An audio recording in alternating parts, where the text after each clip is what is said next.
तो जी हाँ भाइयों, मैं हूँ मनीष और आज मेरे साथ बैठे हैं यहाँ के जिगनी गांव के क्या है वार्ड सदस्य हैं। और ये बहुत हर गांव में जाते हैं, लोगों से मिलते हैं, लोगों से बात करते हैं और राजनीतिक में इनका जो भाषा शैली है बहुत बढ़िया है और लोगों को अच्छे से समझाते हैं, एक्सप्लेन करते हैं।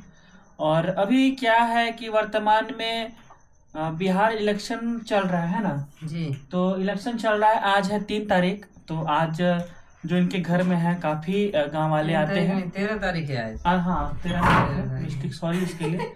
तो आज पूरे गांव वाले जो है इनके घर में आते जाते रहते हैं, बैठते हैं और टीवी वगैरह देखते हैं। तो और चलिए इनसे आज मुद्दे की ये बात करते हैं कि क्या कल का इलेक्शन में क्या परिणाम होगा, क्या बीजेपी आएगी या फिर आएगी आपको आरजेडी या तो फिर एक नया पार्टी है जनसुराज, क्या वो आएगी। तो ये 3 चेहरा है हम लोग के सामने। तो चलिए आज इसके बारे में हम लोग डिस्कशन करते हैं कि क्या होगा। तो आपके हिसाब से क्या होगा कल का परिणाम? कल का परिणाम बहुत ही सुखद होगा बिहार में। जहाँ तक लड़ाई की बात है तो 2 ही पार्टियों में लड़ाई है, बीजेपी और राजद में, यानी महागठबंधन और एनडीए में है। समझिए लड़ाई यही है, दोनों में है। कोई भी आ सकता है, जा सकता है, लेकिन एग्जिट पोल तो साफ साफ दिखा रहा है कि एनडीए की सरकार बनती दिखाई दे रही है। जो बात है कैमूर की 4 सीटों में कांटे की टक्कर है। कहीं 2-4 हजार, कोई 5 हजार से जीत सकता है और इससे ज्यादा तो नहीं लगता है कि कहीं कोई तो चुनाव। क्या इस बार जनसुराज का कोई बड़ा हाथ मार सकते हो? नहीं, जनसुराज का, क्योंकि जनसुराज को वोट तो मिला है, इससे कोई इनकार नहीं कर सकता है, लेकिन इतना तो नहीं हो पाया है। मुझे अपने अनुमान से बता रहा हूँ कि इतना नहीं मिल पाया है कि वो चुनाव निकल जाए। ऐसा नहीं, ऐसा क्योंकि मैं भी हो रहा है। हाँ, लेकिन कमजोर नहीं कहा जा सकता है। क्योंकि मैं भी जब मैं ट्रेन का जब यात्रा कर रहा था या फिर मैं और भी जाता हूँ अलग जगह, तो जितने भी नवयुवक हैं जनसुराज के लिए सारे लोग अग्रसित होते हैं और उनके अलग ही उत्साह है जनसुराज को लेकर के।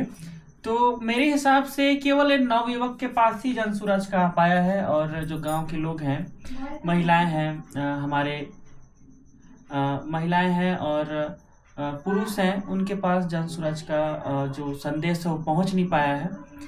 तो इस बार मेरे को लगता है जनसुराज थोड़ा सा पीछे रह जाएगा, है ना इस बार जी। लेकिन अगले पंचवर्षीय में विकास होगा, कंपनी आएगी तो तब तक तो ठीक है, नहीं आई तो समझ लिए पीला सब बिहार पीलामय हो सकता है। ऐसा दिख रहा है भविष्य में। ऐसा लगता है जैसे जितना उत्साह नवयुवक में है, बिल्कुल होगा। तो ऐसा लगता है कि जनसुराज इस बार नहीं निकल पाया तो नेक्स्ट बार शायद अच्छा खासा वोट से निकल पाए, है ना, निकल जाएगा, सरकार बना सकती है। लेकिन बहुत कम समय में जनसुराज बहुत लोगों में छाया है पूरे भारत में और पूरे विश्व में जो जनसुराज का स्तर है लोग पहचानने लगे। मैं भी नहीं जानता था, तो अभी इलेक्शन के बारे में प्रशांत किशोर जी ने अच्छा पहल की है, इसमें कोई इनकार नहीं कर सकता है।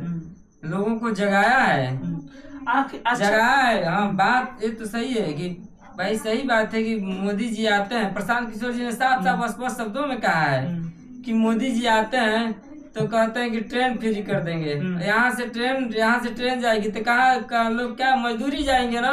तो आप मोदी जी भी अपनी भाषा को बदल चुके हैं, अभी कंपनी बिठाना पड़ेगा। बात ऐसा है, नहीं तो पहले लोग सही बात। प्रशांत किशोर जी ने कहीं गलत नहीं कहा है, वो सही कहा। प्रशांत किशोर ने लोगों को जगाया है, बिहारियों में दम भरने का काम किया है, सच्चाई लाने का काम किया है कि बिहार के लोगों को क्या समझना चाहिए। बिहार के लोग मजदूरी रहेंगे, अरे भाई कंपनी हमारे यहाँ भी बैठनी चाहिए। अगर हर जिला में अगर कितना जिला है बिहार में आपके? बिहार में 38 जिले हैं।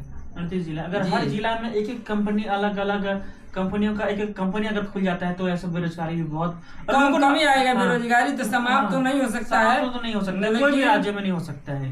लेकिन जाना आना बाहर का थोड़ा कम हो जाएगा। धीरे धीरे जैसे जैसे कंपनी बढ़ेगी वैसा वैसा लोगों का पलायन कम होता जाएगा।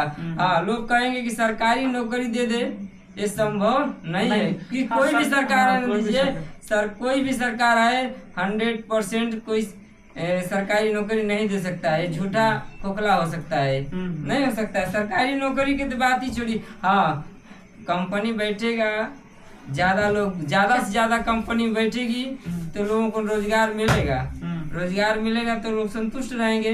वैसे हम लोगों के कैमूर और रोहतास में अपार संभावनाएं हैं। यहाँ पहाड़ी इलाका भी है और खनिज संपदा भी है। लोगों को इस बात पर भी ध्यान देना पड़ेगा कि जो सरकार जमीनें लेना चाहती है तो उसमें क्या होता है, मुआवजा तो देती है लेकिन आदमी अपना जमीन देना नहीं चाहता है, क्योंकि भाई पुरखों का जमीन होता है तो लोग क्यों देना चाहेंगे। तो वही बात है। तो हमारे यहाँ पहली प्राथमिकता तो है कि हम लोगों के जिले में एक गन्ने की फैक्ट्री होती। तो कहीं गन्ना ऐसा तो यहाँ का मिट्टी बहुत अच्छा है। गन्ना का जो उपजाऊ है बहुत अच्छा होता है। अगर चीनी मिल अगर यहाँ बढ़ जाता है तो बहुत बेस्ट रहता है ना कैमूर जिले में। बिल्कुल। और हम कम से कम 10 साल तो कम से कम महाराष्ट्र में रहे हैं हम लोग। तो वहाँ देखते हैं कि भाई धान चावल तो उगता नहीं है, कहीं पहाड़ी इलाका में उगता है धान उगता है और गेहूं भी उगता है। पहाड़ी इलाके में जो गड्ढे में है, जो पानी के जगह पे वहाँ उगता है। लेकिन सारी जगह बाकी जितने पहाड़ी इलाके हैं सारी जगह है वहाँ गन्ना उगता है और वहाँ का किसान खुशहाल रहता है। इसमें कोई संभावना नहीं है। वहाँ गन्ना चीनी तो बना नहीं सकते हैं, तो गुड़ में ही मतलब गुड़ को ही बना के सेल करना पड़ता है ना। हाँ, यहाँ मजबूरी है ना। और पहले क्या लोग मिलते थे गेड़ा, क्या जो उसका रहता था ना गन्ने के ऊपर का जो है ना काट के खिलाते हैं गाय भैंस को। पहले लोग एक बार बोलने पे 5-6 लोग 7 लोग 10 लोग जाता था। आज तो वैसी स्थिति है ही नहीं कि अपना लगाओ दिन भर उसको छीलो उसके बाद लेके जाओ तो होता है। इसमें बहुत टाइम भी लगता है और उसमें तो कल का परिणाम में क्या हो सकता है? कल का परिणाम वैसे तो कांटा का टक्कर है, सबका कांटे की टक्कर है। आपके पंचायत में वोट हुआ है तो क्या लगता है कि इस बार कौन निकल सकता है यहाँ से? आप कितने वोट हैं आपके पंचायत में? हम लोगों के पंचायत में 6700 वोट पोल हुआ है। वोट तो कम से कम 12,000 के करीब में है ऐसा। अच्छा। लेकिन पोल हुआ है 6700 मतलब हुआ है। आधा से थोड़ा सा ज्यादा। हाँ, मतलब पूरी नहीं हुआ है। पूरा। तो क्या लगता है इसमें कितने लोग होंगे? मतलब ये जो वोटिंग हुआ है सबसे ज्यादा किस में हुआ है? एनडीए में हुआ है या आरजेडी में या तो फिर जनसुराज में या अन्य में? नहीं, इसमें आरजेडी और इसमें आरजेडी और एनडीए में कैसे ज्यादा पोल हुआ है? दोनों पार्टियों को अच्छा वोट गया है, इससे कोई इनकार नहीं कर सकता है। क्योंकि तो यहाँ दोनों पार्टियां हावी थी।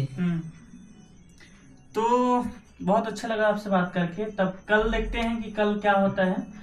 एनडीए की सरकार आती है या फिर आरजेडी की आती है या फिर आती है जनसुराज, जो हर एक नवयुवक के दिल में अभी बस गया है जनसुराज। देखते हैं कल का परिणाम क्या होता है। तो ये वीडियो आपको कैसा लगा?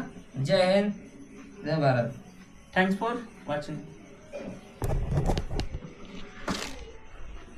9 मिनट का बन गया। छोटा कर देना इसको, हो जाएगा नहीं? हो जाएगा। जो अच्छा होगा उसको करना, नहीं तो इसको कटिंग करना पड़ेगा ये वीडियो को।